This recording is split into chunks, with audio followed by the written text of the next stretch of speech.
कर लें। हाँ, सबसे पहले तो आप सबको आज अभी हमारा 3 दिन का सेशन था और हम ये मान के चलते थे कि इस मानसून सेशन के अंदर विशेष रूप से अब की बार जो बारिश 30% ज़्यादा हुई है उसको लेकर के सरकार किसान की चिंता करेगी, क्योंकि ज़्यादा बारिश की वजह से हरियाणा प्रदेश के 9 ऐसे जिले हैं जिनमें फसल जो है 100% खत्म होगी। सरसा है, हिसार है, फतेहाबाद है, आपका जींद है, रोहतक है। इस तरह से 9 डिस्ट्रिक्ट्स हैं हमारे जिनमें विशेष रूप से नकदी और कपास की फसल बोई जाती है। उसके अलावा कुछ इलाका ऐसा है जिसमें मूंगफली भी है और ग्वार भी है, लेकिन ज़्यादा बारिश की वजह से ये फसलें बिल्कुल खत्म हो गई। अब तक सरकार ने ना तो कोई स्पेशल गिरदावरी के आदेश दिए और ना ही सरकार की तरफ से, चीफ मिनिस्टर की तरफ से कोई ऐसा बयान अब तक आया है कि अब इसकी स्पेशल गिरदावरी कराएंगे, किसान को उसकी फसल का जो लागत था उस हिसाब से उसको मुआवजा देंगे ताकि वो आगे अपनी फसल, अगली फसल की तैयारी कर सके। ये दुर्भाग्यपूर्ण है कि हमारा स्टेट कृषि प्रधान है, यहाँ लोग खेती के व्यवसाय से ज़्यादा जुड़े हुए हैं और उनको सरकार की तरफ से किसी भी तरह की कोई सुविधा नहीं दी जाती। ना ही विधानसभा में इस इशू के ऊपर मैंने सरकार को अपनी तरफ से कॉलिंग अटेंशन दिया था। बड़ा सीरियस इशू था, लेकिन मेरा कॉलिंग डिसअलाउ कर दिया। उनको पता था कि मैं खुल करके किसान की बात करूँगा, खुल करके बताऊँगा कि किस तरह से किसानों की फसल बर्बाद हुई है और सरकार को फिर कहीं ना कहीं अपना जवाब इस पर देना पड़ेगा। इसी तरह से बुजुर्गों की जो पेंशन का मामला है, आज चौधरी देवीलाल जी ने जो पेंशन बढ़ाई थी, बड़ी हैरानी की बात यह है कि हमारे प्रदेश के मुख्यमंत्री जी वो ये कहते हैं, आपके माध्यम से मैंने उनका एक बयान सुना था, उन्होंने प्रेस को संबोधित करते हुए कहा था कि चौधरी देवीलाल जी ने जो पेंशन बनाई थी तब भी उन्होंने इस किस्म की कैप उस पर लगाई थी कि कोई किसी की इनकम ज़्यादा हो तो उसको पेंशन नहीं दी जाएगी, लेकिन चौधरी देवीलाल ने कोई कैप नहीं लगाया। मुख्यमंत्री जी को कोई भी बात मीडिया में कहने से पहले उसके बारे में जानकारी जरूर लेनी चाहिए कि किस व्यक्ति ने सरकार में रहते हुए क्या फैसला लिया था और फिर उसके बारे में जिक्र करना चाहिए। उन्होंने जो ये कहा, ये कहने का मतलब तो उन्होंने अपने पद की गरिमा कहीं ना कहीं कम करने का काम किया। उन्होंने 100 रुपये वाली पेंशन जो आज बढ़ करके जो 2500 रुपये हो, हैरानी की बात यह है, मैंने इस बुढ़ापा पेंशन के बारे में भी कॉलिंग किया था, उस पर भी चर्चा नहीं करी क्योंकि उस पर चर्चा कराते थे फर्ज है और इनको जवाब देना पड़ता। विशेष रूप से इनके जो 2 मंत्री हैं वो इस इशू पर कस करके खड़े हो जाते हैं, क्योंकि उन लोगों ने चौधरी देवीलाल के फोटो लगा करके वोट मांगे थे। उन्होंने ये कहा था कि हम चौधरी देवीलाल की नीतियों को आगे बढ़ाने का काम करेंगे। उन्होंने नीतियों को बढ़ाने की बजाय जो चौधरी देवीलाल के द्वारा बनाई गई पेंशन थी, उस पेंशन को जब सरकार काटती थी तो विरोध नहीं कर सकते। इसलिए विरोध नहीं कर सकते थे ये बेचारे कि अगर ये विरोध करते तो फिर कहीं ना कहीं इनकी कार और कोठियां छीन ली जाती, इसलिए इसको भी टाल दिया। लेकिन हमने फैसला किया है कि हमारा अंत में इस बात का विरोध करेंगे। हमने अभी 5 तारीख को ही डिस्ट्रिक्ट हेडक्वार्टर के ऊपर इसको लेकर के मेमोरेंडम दिए और हम 25 सितंबर को आदरणीय स्वर्गीय चौधरी देवीलाल जी की जयंती मनाने जा रहे हैं, जिसको हम सम्मान दिवस के रूप में मनाते हैं। और अब की बार इसको फतेहाबाद में मनाएंगे। हमने अभी से उसकी तैयारियां शुरू कर रखी है। हम उस दिन 25 तारीख को बुजुर्गों की पेंशन के मामले को लेकर के बड़ा फैसला लेने का काम करेंगे और इसके लिए अगर हमें कोई संघर्ष का रास्ता भी अपनाना पड़ेगा उससे भी पीछे नहीं हटेंगे। हर हालत के अंदर चौधरी देवीलाल के द्वारा दी गई पेंशन सरकार को मजबूर करेंगे बहाल करने के लिए और पेंशन बहाल करवा करके इस बात के लिए भी सरकार को मजबूर करेंगे कि पेंशन में बढ़ोतरी भी की जाए। उसके अलावा बढ़ते नशे के ऊपर भी मैंने खुल करके कल चर्चा करी, लेकिन आप लोग भी वहां मौजूद थे। हैरानी की बात है कि सरकार की तरफ से कोई भी ऐसा जवाब नहीं आया था कि वो इस नशे के धंधे को कैसे खत्म करेंगे। केवल ये कहना कि हमने कर्मचारी तो कम रखे, हम लगातार प्रयास करें, लेकिन ये कह करके हाउस के अंदर कही कि हमारे हौसले बहुत बुलंद, हम इसको खत्म करके रहेंगे। हौसले बुलंद नहीं, हौसले आपके खत्म हो गए। आप लोगों ने नशे के कारोबार को 2019 को जो मैंने चिट्ठी मुख्यमंत्री को लिखी थी, मैंने कल हाउस में पूछा था कि आपने मेरी चिट्ठी का जवाब क्यों नहीं दिया। मुख्यमंत्री के पास कोई जवाब नहीं था, वो ये बता नहीं सके कि मैंने आपकी चिट्ठी का जवाब क्यों नहीं दिया। मैंने जोर दे करके मुख्यमंत्री से कहा कि आपकी जिम्मेवारी बढ़ती है, अगर कोई विधायक आपसे लिखित रूप में ये पूछे, आपसे पूछे कि भी आप इस पर क्या कदम उठा रहे, तो आपकी जिम्मेवारी बढ़ती है कि आप हमें उसका जवाब दें। ना तो चिट्ठी लिखते उसका जवाब देते और ना ही हम विधानसभा में जब इनके मंत्रियों से, मुख्यमंत्री से किसी भी प्रदेश के अंदर जो कमियां और खामियां हैं उस पर जब चर्चा करते हैं तो इनकी तरफ से कोई जवाब नहीं आता। ना नशे के कारोबार पे कोई जवाब आया, ना ही खनन माफिया को लेकर के जो डीएसपी की हत्या हुई थी उस पर जो बात हमने पूछी थी सरकार से, उसके ऊपर कोई जवाब नहीं दे पाए।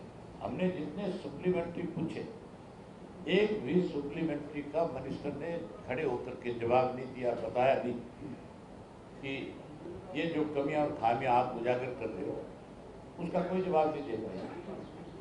इसी तरीके से विधायकों को जो धमकियां मिली उसके ऊपर जब हमने पूछा था, उसमें तो आपने सबने देखा ही था कि 416 ऐसे लोग हैं हरियाणा प्रदेश के अंदर है। मैंने विशेष रूप से जोर देकर के गृह मंत्री से बात पूछी, मुख्यमंत्री से पूछी कि जो 416 लोग हैं जिनको आपने सिक्योरिटी प्रोवाइड करा रखी, जिसमें बड़ी संख्या में सिक्योरिटी दे रखी, उसमें एक चीज थी जो इनके अध्यक्ष हैं पार्टी के, उनको इन्होंने करीब मेरे ख्याल 16 या 18 पुलिस के गनमैन दे रखे और उसमें आगे लिखा हुआ था कि गनमैन क्यों प्रोवाइड कराए गए हैं। उसमें लिखा था कि इनको थ्रेट है। जो 416 लोग थे सबके पीछे थ्रेट ही लिखा हुआ था। अगर उन सबको थ्रेट है तो फिर उनको जिन लोगों ने थ्रेट किया वो आज तक क्यों नहीं पकड़े गए? आपने ये क्यों नहीं बताया कि किसने इनको थ्रेट किया?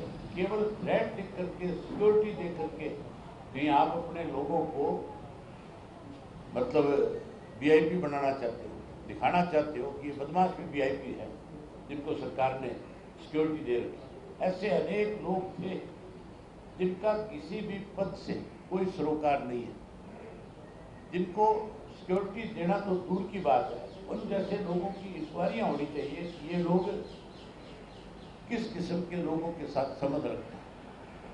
हैरानी की बात थी, कोई जवाब नहीं दिया इस बात का। इसी तरीके से हमने जो किसानों की फसल खराब हो गई थी, जिसका बीमा क्लेम मिलना चाहिए था किसान को, उसके बारे में कॉलिंग अटेंशन दिया होता, उस पर भी कोई चर्चा नहीं की। और कल एक नया काम हुआ। मैंने हमेशा एक बात कही है, आज फिर दोहरा रहा हूं कि चौधरी भूपेंद्र सिंह हुड्डा जो है वो भारतीय जनता पार्टी की बी टीम के रूप में काम करते हैं। जैसा आदेश भाजपा की तरफ से उन्हें दिया जाता है उस आदेश की पालना करते हैं। मैंने आपको अनेक उदाहरण इसके दिए, अब एक नया उदाहरण और दे रहा हूं। कल बहादुरगढ़ की नगर निगम का उसका वाइस चेयरमैन का चुनाव था। और उस चुनाव के अंदर हमारे पास हमारी पार्टी के 14 पार्षद थे, भारतीय जनता पार्टी के पास 13 पार्षद थे और कांग्रेस के 5 पार्षद थे। कांग्रेस के लोग आखिरी समय तक ये कह रहे थे कि हम अपने 5 लोग जो है अलग से अपना प्रत्याशी खड़ा करेंगे, हम किसी के भी पक्ष में अपना मतदान नहीं करेंगे। ऐन आखिरी समय में उन्होंने अपना प्रत्याशी खड़ा करने की बजाय पांचों के पांचों वोट जो है भारतीय जनता पार्टी के पक्ष में डाल करके, क्योंकि अगर वो पांचों अलग अपना खड़ा करते तो फिर हमारा प्रत्याशी जो है वाइस चेयरमैन बनता। लेकिन भाजपा नहीं चाहती थी कि हमारा बढ़े, इसलिए इनको हुक्म दिया और उन्होंने उस हुक्म की तालीम करके पांचों वोट उनको डरवाने का काम करा। पांचों के पांचों लोग जो है भूपेंद्र सिंह हुड्डा के और वहाँ के लोकल विधायक के कहने के थे। लोकल विधायक ने स्पेशल टेलीफोन करके कहा कि आपने कोई प्रत्याशी नहीं खड़ा करना, आपने भाजपा के पक्ष में अपना मतदान करना। और ये तो मोहर लगाई है मतदान पे। जब वोटों की गिनती हुई तो उनके 18 निकले, हमारे 14 निकले। तो साफ हो गया कि पांचों के पांचों कांग्रेस के लोग जो थे वो भाजपा के पक्ष में वोट डाल करके उन्होंने फिर एक बार ये साबित कर दिया कि आज बीजेपी कांग्रेस आपस में मिली हुई है। इसके अलावा कल एक बहुत शर्मनाक विधानसभा के अंदर एक ऐसा इशू आया जिसपे पूरे सरकार को शर्मसार होना पड़ा। लेकिन हैरानी की बात है, सरकार ने अपनी गलती महसूस करने की बजाय फिर से कहीं स्पीकर को मजबूर करने का काम किया। कल एक विधेयक आया था, कल एक अमेंडमेंट लाई गई थी। अमेंडमेंट थी जल संसाधन विधेयक बिल था।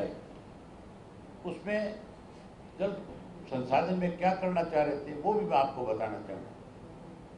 आप अलग अलग इंडस्ट्रीज को पीने के पानी की व्यवस्था करके देते हो, कहीं पीने के पानी की है, कहीं अदरवाइज और किसी चीज़ में यूज लेने के लिए ईंट के भट्टे को है और कई चीज़ों को दी जाती है। जहाँ 2000 रुपये 100 क्यूबिक का देते थे पानी का, अब उसका रेट बढ़ा करके 2000 वाले का 4000 करके। पीने का जो पानी है उसका रेट 25 रुपये था, उसका 25 से बढ़ा करके 100 रुपया कर दिया। मतलब पीने का पानी भी महंगा कर दिया। लेकिन उसमें जो सरकार की फजीती हुई आपने भी देखी होगी। जब ये विधेयक लाया गया, जब ये बिल दिया गया, उस वक्त के अंदर एक एमएलए ने, जगबीर मलिक जो कांग्रेस का एमएलए था, उसने पूछा मिनिस्टर से, जेपी दलाल से, कि ये अमेंडमेंट आप क्यों लेकर के हैं, इसके पीछे मकसद क्या है आपका। तो वो इधर उधर देखने लग गया विधानसभा। उसने दोबारा फिर पूछा। आखिर मंत्री को ये कहना पड़ा कि मुझे नहीं पता ये अमेंडमेंट क्यों लाया गया। अरे तू मिनिस्टर है, अमेंडमेंट लेकर के आया, इस बिल को पढ़ करके आता, कम से कम तू बता तो सकता था भी हर बिल के ऊपर क्यों लाया जाता है, नीचे उसका आंसर लिखा होता है, हम सब लोग उसको पढ़ते हैं। जब कोई कमी और खामी होती है तभी हम उस बात का विरोध करते हैं कि आपका जो आंसर है उसमें ये कमियां हैं, इसलिए वापस होना चाहिए। कितनी बड़ी फजीती सरकार की हुई कि मंत्री, और वो भी चीफ मिनिस्टर का डिपार्टमेंट, इसका मतलब सीएम को जानकारी नहीं थी, इसलिए उठा करके उसने मंत्री के हवाले कर दिया। और मंत्री ऐसा निकला आगे से कि सारा का सारा जो है मंत्री ने वहाँ इस किस्म की हालात सरकार की खड़ी कर दी कि सरकार को इससे ज़्यादा और शर्म की बात हो नहीं सकती मेरे हिसाब से। उसके अलावा इस सरकार की बेकायदियाँ, कमियाँ, खामियाँ जितनी भी उजागर कर सके वो थोड़ी है। आपको एक और इसी तरह का बिल बताता हूँ। पिछले बजट सत्र में हरियाणा ऑर्गेनाइजेशन कंट्रोल बिल विधानसभा में लाया गया, इसका हमने विरोध किया था। और हमने इसका जब विरोध किया तो हमारा विरोध जो दर्ज हुआ था उसके साथ ये गवर्नर के पास भेज दिया गया। गवर्नर ने इसको उठा करके राष्ट्रपति को भेज दिया। राष्ट्रपति ने इसके अंदर विशेष रूप से अपनी तरफ से टिप्पणी करी और कहा कि इसके अंदर बहुत कमियां और खामियां हैं, इसके लिए सरकार इसके ऊपर पुनर्विचार करे। सरकार को अपनी गलतियों का तब एहसास हुआ जो राष्ट्रपति की तरफ से टिप्पणी आई और फिर इन्होंने इसको वापस लेने का काम किया। इसी तरह पिछले सत्र में नगर निगम परिषद के 2 बिल सरकार की तरफ से लाए गए। उनको स्पीकर ने दोनों के दोनों जो बिल थे वो उन्होंने सिलेक्ट कमेटी को रेफर कर दिया और सिलेक्ट कमेटी ने जब इसके ऊपर डिस्कशन किया और उन्होंने सरकार को लिखा कि नहीं ये गलत किया जा रहा है, तो फिर सरकार ने इनको वापस लेने का काम किया। मतलब किस तरह से जबरदस्ती हमारे ऊपर सिर्फ और सिर्फ बहुमत के बलबूते पे हरियाणा प्रदेश के लोगों को परेशान करने का काम किया जा रहा है। इसी तरह से इस सत्र के दौरान भी पुलिस अमाइंडमेंट का भी एक बिल लेकर के आए, वो भी स्पीकर ने ये कह करके कि भाई इसको भी इस सिलेक्ट कमेटी को भेज दिया जाए। मुझे लगता नहीं कि ठीक है, इसलिए उसने इसको भी सिलेक्ट कमेटी को भेजा। इससे ज्यादा और सरकार की क्या फजीती होगी। मैं तो आपको आज 25 तारीख के लिए 25 सितंबर के लिए अभी से निमंत्रण देने के लिए आया हूँ। आप सब उम्मीद करूंगा कि 25 को फतेहाबाद में चौधरी देवीलाल जी के जन्म दिवस के ऊपर आप सब आएंगे और सब हम अपनी आंख से देखेंगे कि किस तरह से चौधरी देवीलाल के प्रति लोगों की श्रद्धा है और फिर से किस तरह से इंडियन नेशनल लोकदल पार्टी के प्रति लोगों में उत्साह और जोश है। उसके साथ साथ एक चीज और कहना चाहूँगा, सरकार ने हर घर पे तिरंगे की बात की है। हम भी चाहते हैं, हर कोई इस देश का नागरिक चाहता है कि हम अपनी आज़ादी का जश्न मनाएं, लेकिन आज़ादी के जश्न में किसी के साथ कोई जोर जबरदस्ती नहीं होनी चाहिए। हमने इसके लिए मेरे से सरसा के डिप्टी कमिश्नर ने कहा कि जी आप इसके लिए हमारी क्या मदद करोगे। मैंने उनसे पूछा कि आप बताओ मुझसे क्या चाहते हैं। उन्होंने कहा जी हम चाहते हैं कि आप कुछ झंडे प्रोवाइड करो। मैंने कहा कितने करो। उन्होंने मुझे कहा कि जी आप बताओ कितने दे सकते हो। मैंने कहा मैं अपनी तरफ से 50,000 झंडे देता हूँ आपको, और भी अगर जरूरत पड़े तो आप मुझे बताना, मैं आपको 2 दिन के अंदर अंदर जितने झंडे कहोगे और प्रोवाइड करवाने का काम करूँगा। हमने इस तरह से झंडे प्रोवाइड कराने का काम किया, लेकिन सरकार हमारे उन्हीं झंडों को उसके माध्यम से आपके राशन डिपो के माध्यम से, कमाल की बात है, राशन डिपो पे गरीब आदमी जाता है और उस गरीब आदमी से 25 रुपए लेकर के झंडा दिया जा रहा है। जो झंडा नहीं ले रहा गरीब आदमी, जिसने ये कह दिया कि मेरे पास तो, अब मेरे हल्के में जैसे कह दिया कि मेरे उन्होंने दे दिया, हमें तो मुफ्त में मिल गया, तो कहते हैं नहीं, या तो 25 रुपए दो, और 25 रुपए नहीं दोगे तो फिर आपको जो है 5 किलो राशन अब की बार जो आपका है वो नहीं देंगे। किस तरह से गरीब आदमी को सरकार की तरफ से परेशान किया जा रहा है, ये जश्न नहीं, ये तो ये मान के चलो इस झंडे के बहाने से भी लोगों की जेब पे डाका डालने का काम कर रहे हैं। सरकारी कर्मचारी जो है उनसे भी एक एक दिन की तनख्वाहें ली जा रही है, वो भी जबरदस्ती ली जा रही है। एक और नई चीज मेरे सामने आई थी, मैंने मुख्यमंत्री से कहा था, लेकिन मुख्यमंत्री ने मेरी बात पे कोई सीरियसनेस दिखाने की बजाय जो टिप्पणी करी थी वो भी मैं आपको बताना चाहूँगा। मैंने उनको बताया था कि जितने भी हरियाणा प्रदेश के अंदर, मैंने कहा खास करके मैं सरसा जिला के बारे में आपसे कहना चाहूँगा कि जितने ये लगे होते हैं आपके आरा जो लकड़ी के जो काटने के जो है, उनको डीएफओ ने बुला करके कहा कि भी आप सब जो है आपस में फैसला करो और हर आने वाले से 2000 से लेकर के 5000 रुपया इकट्ठा करके दो, ताकि हम झंडों के अंदर वो डंडी लगा सकें। जिसने झंडे दिए उन्होंने डंडे भी दिए साथ में लगाने के लिए, और डंडी आजकल हर घर में है, कोई दिक्कत नहीं है। जिससे उत्साह के साथ झंडा लगाना है वो अपने आप सारी चीजें अपने पास से देगा। लेकिन सरसा जिला में 2000 से लेकर के 5000 रुपया एक एक आरओ वाले से लिया गया। मैंने मुख्यमंत्री के संज्ञान में जब ये बात लाई, मुख्यमंत्री का जवाब आगे से क्या था, वो बड़ी मतलब हैरानी वाली बात थी कि मुख्यमंत्री पे पद पे बैठा व्यक्ति अगर इस तरह की बात करे तो मेरी ख्याल वो कहीं किसी को भी शोभा नहीं देगी। मुख्यमंत्री जी मुझे कहते हैं कि अभय जी इतने बड़े मेले में कुछ ना कुछ तो जरूर होगा। मतलब इससे ज्यादा और वो क्या कहना चाहेंगे। इसका मतलब उनको इस बात की चिंता ही नहीं है कि इस प्रदेश के अंदर इस तिरंगे के नाम पे भी लोग कलेक्शन कर रहे हैं, पैसा इकट्ठा कर रहे हैं, कहीं ना कहीं लोगों को परेशान किया जा रहा है। ये मुख्यमंत्री की जिम्मेवारी होती है कि कोई 1 रुपया रिश्वत के रूप में ले, कोई 1 रुपया किसी से जबरदस्ती ले, अच्छे कोई लाख ले, चाहे कोई करोड़ ले, उसके खिलाफ सख्ती से आदेश पारित करना चाहिए और सख्ती के साथ ही उसको निपटना चाहिए। कानून चाहे 1 रुपये का है, चाहे कोई करोड़ों का है, सबके लिए एक बराबर है। लेकिन हमारे मुख्यमंत्री की सीरियसनेस इस बात से पता चलती है कि वो किस तरह से इन चीज़ों को हंसी मजाक करके टालने की कोशिश करते हैं। एक बार फिर आपको 25 तारीख के लिए इनवाइट करता हूँ, निमंत्रण देता हूँ। उम्मीद करता हूँ कि आप 25 तारीख को बुलाएंगे। आप आए, आपने फतेहाबाद में कर रहे हैं, फतेहाबाद में आप आएंगे, आपका बहुत धन्यवाद।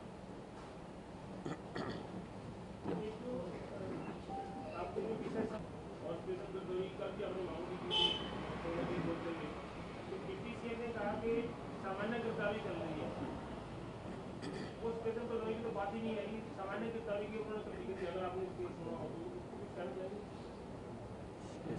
मैंने तो पहले दिन से बात कही है।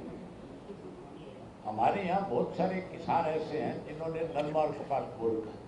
मैं पिछले दिनों सिरसा जिले के एक गांव का कार्यक्रम मैंने बना रखा है। हमारा इलाका 90% कपास की खेती करने वाला है। 10% एरिया भी नहीं होगा जिसमें धान की खेती होगी। मेरे ख्याल 95% ही ऐसा होगा जहाँ कपास की खेती होती है। और वहाँ कोई भी गांव के अंदर किसी एक किसान ने मुझे ये नहीं कहा कि जी नरमे की फसल में कहीं कोई छोटा मोटा, हमें अब की बार उम्मीद है कि कोई 4 फोए लग जाएंगे। 80% लोगों ने कपास की खेती वाली जो जमीन थी, जहाँ कपास खड़ी थी, जहाँ पानी ठहर गया था बारिश का, उसको उन्होंने सारी की सारी जमीन को जो है कास्ट कर दिया।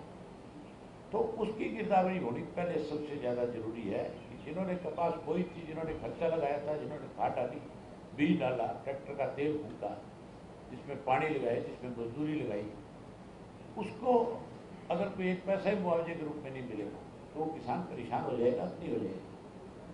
सामान्य गिरदावरी कराओ, सरकार का काम है, लेकिन सामान्य गिरदावरी के साथ ये आदेश होना चाहिए कि जिस किसी की भी फसल खराब हुई है वो सामान्य गिरदावरी के अंदर भी उस चीज का ब्यौरा दे, बताए कि इसकी फसल जो है नरमे की यहाँ थी, मूंगफली की थी, ग्वार की थी, बाजरे की थी, कौन सी फसल थी जो खराब हुई है, उसके बारे में दे सरकार और उनको मुआवजा दे। आपने और विषय उठाया था जो डेवलपमेंट पिक्चर में इसने ग्राफिकल देखा भी था, ट्रैक्टर में डीजल अपना डाल दिया, बीडीपीओ ने वो दिखा दिया, वो क्या विषय था? वो मामला ये था कि मेरे हल्के में एक गांव है तरकावाड़ी, उसके साथ लगता गांव है शाहपुरिया, 1-1 किलोमीटर के गैप पे यही गांव है। वहाँ एक नाला निकलता है जिसमें हिसार से पानी आता है। जब भी बाढ़ आती है, जब भी बारिश ज़्यादा होती है, तो उस इलाके का सारा पानी उस नाले के माध्यम से आकर के घग्गर में गिरना चाहिए। वो बनाया इसलिए गया था नाला। वो नाला बनवाया था चौधरी ओम प्रकाश चौटाला ने अपने राज में, ताकि किसान की फसल बची जा सके। और हमने उसको उस वक्त नाले के साथ जोड़ दिया था, लेकिन नई बारिश आई तो लोगों ने उसको कहीं कास्ट भी कर दिया होगा। अब पिछले साल भी उस नाले में पानी आया था, और नाले में पानी आने की वजह से शाहपुरिया के किसानों की और तरकावाड़ी के किसानों की फसल खराब हुई थी। हमने अपनी तरफ से पिछली बार मशीनें लगा करके गांव ना डूब जाए इसके लिए उसका एक साइड का जो बांध था उस पर मिट्टी डलवाई थी। और मैंने सरकार से उस वक्त भी मांग करी थी कि अब इस नाले की सफाई करा करके आगे इस पानी का डिस्चार्ज हो, ताकि आने वाले समय में फिर ये दिक्कत न आए। लेकिन सरकार ने कागजों में तो दिखा दिया कि सफाई होगी, लेकिन कोई सफाई नहीं। सरकार की नीयत तो ठीक हो तो फिर तो नरेगा से भी साफ करा सकते हैं, कोई दिक्कत नहीं, लेकिन नहीं साफ कराया। अब वहाँ क्या हुआ, फिर पानी आ गया, और पानी इतना ज़्यादा आ गया कि अब की बार फिर ये डर हो गया था कि ये गांव की तरफ अगर टूट गया तो गांव खत्म हो जाएगा। तो गांव के लोगों ने वहाँ जाकर के अपना पैरा लगाना शुरू कर दिया और 3 ट्रैक्टर लगा दिए अपने मिट्टी डालने के। बाकी उन्होंने थैले भर लिए मिट्टी के, इंतजाम कर लिया कि एकदम से जरूरत पड़ेगी तो 500-700 बैग मिट्टी के इनको डाल करके हम रोक लेंगे। अपनी तरफ से प्रयास उन्होंने सारे किए। मैं स्वयं जा करके देख करके आया सारी। वहाँ पे मुझे गांव के लोगों ने शिकायत करी कि जी वीडियो की तरफ से कोई हमें 1 लीटर भी तेल नहीं दिया गया, जबकि सरकार की जिम्मेवारी है कि सरकार उसके लिए अगर ट्रैक्टर नहीं मुहैया करा सकती थी तो कम से कम उनको तेल देती है, उनको आश्वासन देती भी हम आपकी हेल्प कर देंगे।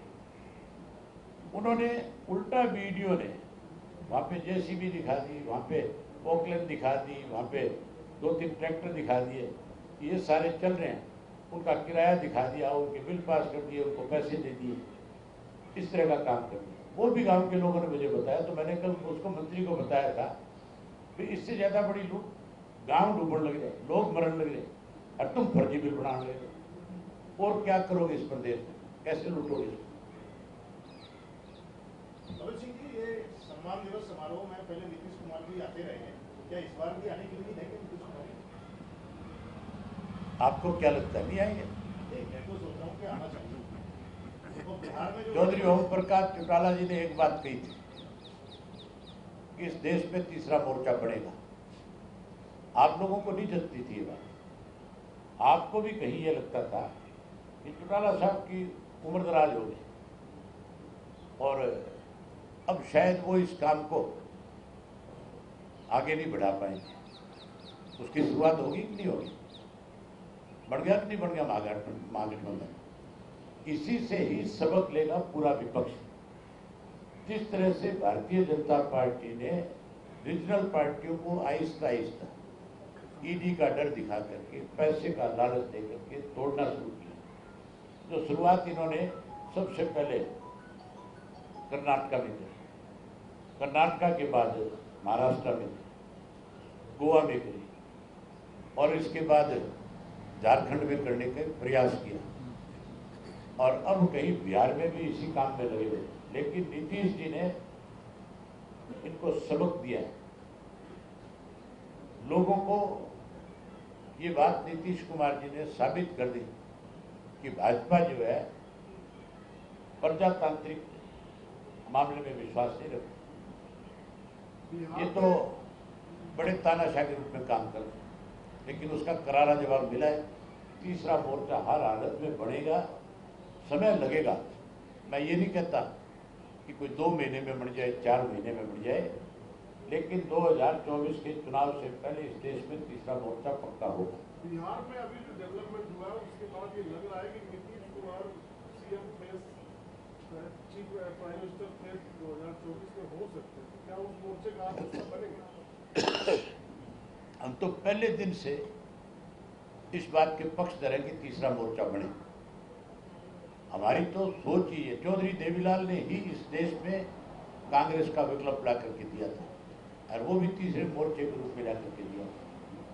हम तो आज भी इसी पक्ष के हैं कि कोई भी व्यक्ति जो प्रजातंत्र में विश्वास और भरोसा नहीं रखते, उसके खिलाफ सबको लामबंद होकर के उसको सत्ता से पार करना चाहिए। चौटाला साहब, आपने विधानसभा में नशे का मुद्दा उठाया था, खासकर शिक्षा की बात करें, नशे का मुद्दा आपने विधानसभा में उठाया था और आपने बताया कि 2019 में आपने चिट्ठी भी लिखी थी। दमवाड़ी के विधायक की बात करें, काड़ीवाड़ी के विधायक की बात करें, उन्होंने विधानसभा में मुद्दा रखा, लेकिन आप बार बार कहते रहते हो कि जो सरकार के लोग हैं वही नशा बिकवा रहे हैं शिक्षा में और आपके हल्के में। क्या आपने अपने लेवल पर आइडेंटिफाई किया कि कौन लोग हैं? मैंने तो सबूत दिए थे। आप आइडेंटिफाई की बात करते हो, फोटो दिखाए थे मैंने विधानसभा के अंदर, मेरे पास बड़े फोटो, आप देख लो कि कौन लोग हैं जो नशे के कारोबार में शामिल है। सत्ता के साथ गहरे संबंध रखने वाले लोग जो है उनके साथ ही नशे का कारोबार करते हैं। मैंने स्पष्ट तौर पे दिखाया था कि सुभाष बराड़ा के साथ 24 घंटे घाटी में रहने वाला व्यक्ति चट्टे के कारोबार में शामिल था, शामिल होगा आज भी, और उसके खिलाफ सरकार ने कोई कार्रवाई नहीं करी। पुलिस ने एफआईआर दर्ज करी। एफआईआर दर्ज होने के बाद भी उसको पकड़ने की बजाय, उसके खिलाफ कार्रवाई करने की बजाय उसका मुकदमा जो बढ़ना चाहिए था, उस मुकदमे में धाराएं हटा करके उसकी जमानत कराई। इससे बड़े सबूत तो क्या चाहिए सरकार को? मैंने तो यहाँ तक मुख्यमंत्री को बताया था कि गुड़गांव के कौन से पिलर नंबर के नीचे चिट्टा बिकता है, कौन से के नीचे स्मैक बिकती है, कौन से के नीचे हीरोइन बिकती है, कोई कार्रवाई नहीं की गई। कल भी मैंने कितने बड़े सबूत दिए थे, आज एक एक बात उनके सामने रखी थी कि 3 गुना इजाफा हो गया। वो खुश होते हैं बेचारे। मंत्री कहता है कि हमने देखो पिछली 2019 में इतना गांजा पकड़ा और वो अब बढ़ करके 4 गुना हो गया, कि अब की बार 4 गुना पकड़े। इससे बड़े शर्म की बात क्या होगी कि तुम्हारे यहाँ गांजा जो है और ज्यादा बड़ी संख्या में आना शुरू हो गया। वो तो आपने इतना तो पकड़ा है, पर उसका अगर बिका कितना होगा उस बात का अंदाजा लगाओगे आप इस बात से कि कितने लोगों की ओपीडी है। ओपीडी में बढ़ोतरी हो रही है तो नशे के कारोबार की बात नहीं की जा सकती है। फिर नशा बिक रहा है और नशा करने वाले लोग भी ज्यादा संख्या में आ गए। ओपीडी कम होगी तब हम ये मानेंगे कि नशे पे अंकुश है। अगर ओपीडी बढ़ेगी तो फिर कोई अंकुश नहीं है। अकेले सरसा और हिसार 2 जिलों के सिविल हॉस्पिटल, सिर्फ 2 ही हॉस्पिटल, बाकी हॉस्पिटल नहीं। सब डिवीजन के हॉस्पिटल अलग है, गांव के हॉस्पिटल अलग है जिनमें ओपीडी अलग है, जो प्राइवेट हॉस्पिटल है वो अलग है। उन 2 के अंदर मैंने कल बताया था 95,248 लोगों ने 1 साल के अंदर ओपीडी के अंदर जाकर के अपना नशा छोड़ने के लिए वो गए। उसमें 28,000 महिलाएं थी। इससे बड़ा सबूत और क्या है? आपकी खुद की ओपीडी बता रही है कि नशा बढ़ रहा है और आप कह रहे हो इस पर रोकथाम करेंगे। आखिरी पैरा आपने मेरा नहीं सुना होगा। सरकार कहती है उस पर कि अब हम इसकी रोकथाम के लिए आगे बढ़ेंगे। 8 साल सो रहे थे, क्या कर रहे थे? 5 मुख्यमंत्रियों की बैठक करी थी, हमारे मुख्यमंत्री ने बुलाई थी। अमित शाह जी आकर के गए, 5 मुख्यमंत्री बुला करके स्पष्ट तौर पे कह के गए कि हरियाणा आज की तारीख के अंदर सबसे बड़ा कारोबार अगर कहीं नशे का है तो वो इस प्रदेश में है। लेकिन क्या खुल जानी चाहिए थी कि नहीं खुल जानी? मैं तो कहता हूँ अमित शाह जी, अगर वो मेरी बात को सुनेंगे मैं उनको चिट्ठी लिखूंगा, मैं उनको सारी डिटेल भेजूंगा। मैं कहूँगा कि ऐसे लोगों के भरोसे आप हरियाणा छोड़ दोगे तो ये प्रदेश हमारा खत्म हो जाएगा।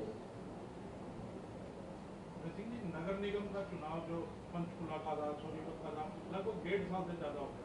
ना सिंह ने डिप्टी मेयर बना ली सरकार, ना डिप्टी मेयर बना ली। और अभी जो चुनाव आए हैं पालिकाओं के परिषद के, अगर डिप्टी मेयर बढ़ जाएंगे तो इनके जो एमएलए वो फिर नगर निगम का पैसा कैसे खाएंगे? तो खा गए, लूट ले। नगर निगम तो लूट लिया ही नहीं लूट लिया। फरीदाबाद के नगर निगम के अंदर हजारों करोड़ का घोटाला है। उसकी इंक्वायरी इसलिए बंद कर दी कि अगर इसकी इंक्वायरी हो जाएगी तो तुम सारे फंस जाओ। गुड़गांव में भी यही हाल है, करनाल का भी यही हाल है, सारे शहरों में।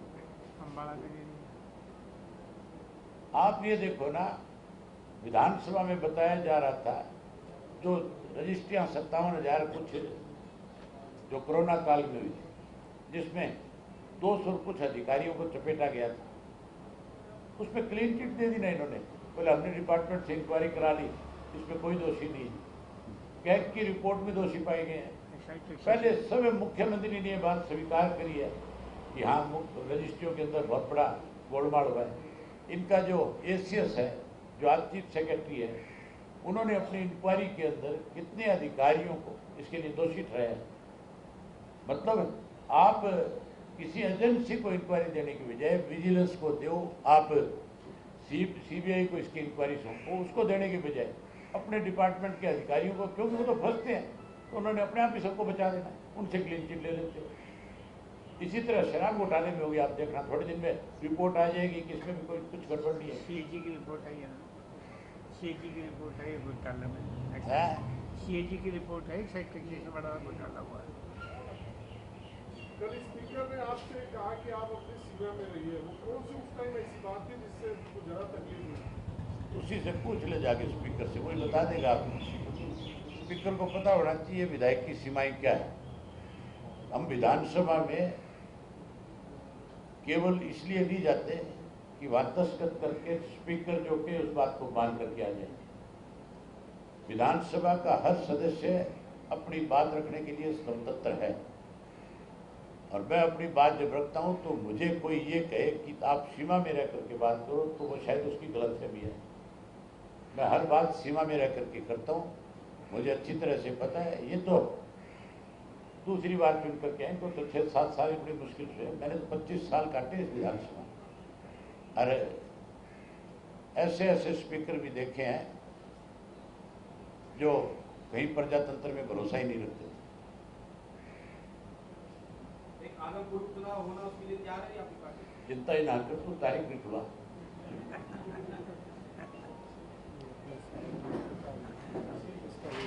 लेना जरूर, किताब तो आपको भी देंगे। हरियाणवी माहौल, हरियाणवी कैसे मजाक करते वो इसमें लिखा हुआ है।